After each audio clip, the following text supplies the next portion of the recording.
people in California you do not want to be a land developer or a real estate investor. That is not for amateurs.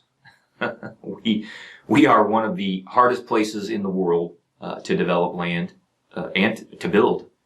And that's especially true in the California Bay Area. It's getting tougher in Sacramento, the greater Sacramento region, but it's not as bad as the Bay Area. The Bay Area, San Francisco Bay Area, is certainly one of the toughest places in the world to develop land and to build. And you don't want to do that if you don't have a lot of money and a lot of expertise. So I wanted to just share an example that came up in our practice here recently at Redefined Horizons, because I tell people that all the time, and friends, family, relatives, acquaintances, and people don't listen, and they decide to buy property because they want to develop and get vastly wealthy, and then they end up in major trouble.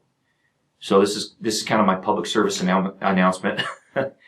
I want to just tell you a quick story. It won't take very long, a few minutes, that helps you to understand. When I say that California is a hard place to develop land, I am not lying. I am telling the truth. So I'm going to give you an example of that. So we were working with a client. He owned a couple adjacent lots in the East Bay Area, and they were 85% vacant. So there were two homes on these two lots, but most of the land was vacant, and the vacant land was along a major commercial road corridor.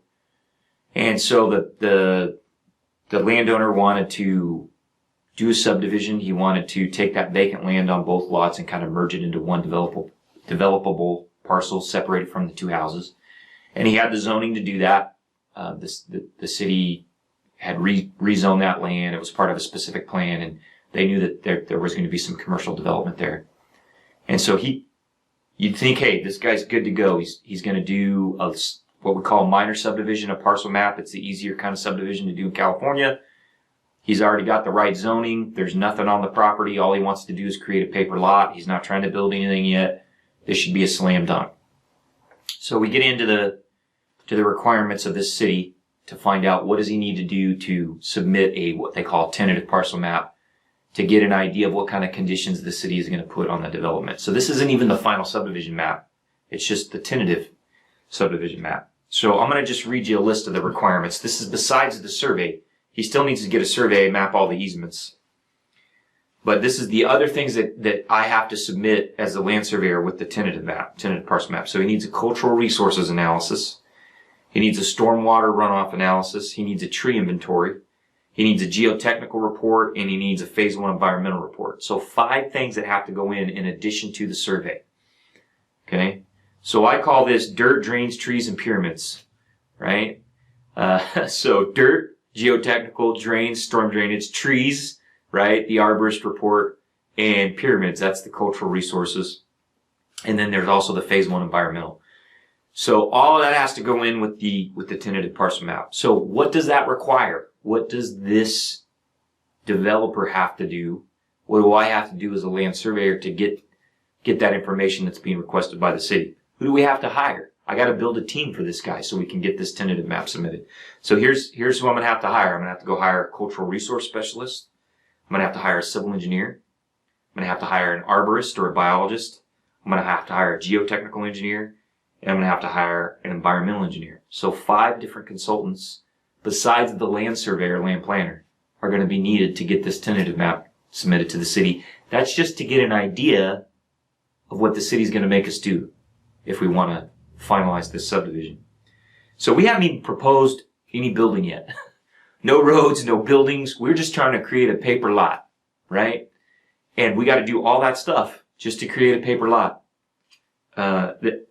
And it's just to get conditions of approval from the city. It's not even the final approval. So then the city's going to issue conditions, and he's going to have to jump through hoops and maybe actually do stuff to be able to meet the conditions to get the subdivision approved.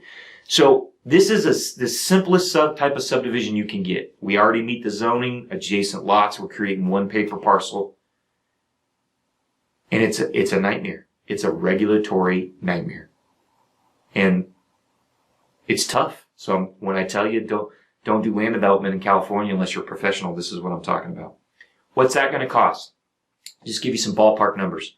His survey is going to be $25,000 to $50,000 by the time we get all that done. That's to go all the way through final map. And he's going to spend another $10, $20, $30,000 in consultant fees just to get the tentative map approved by the time we hire and manage those other 5 consultants. And then he's going to have to pay to meet whatever conditions of approval the city issues. I have no idea what that might cost at this point in time. So those costs are just consultant costs. They're not design costs. We're not designing any roads or buildings or parking lots yet. And they're not construction costs. Those aren't costs to build anything. So this guy's going to spend $50,000 to $100,000 just to get a paper lot. He hasn't even tried to build anything yet. So what's the lesson? The simplest land subdivision in California requires a highly skilled and diverse technical team. It is not for amateurs. It is not a do-it-yourself task. You need a good team. You need a good land surveyor, land planner that can help you manage that team. And you need a checkbook if you're going to develop land in California.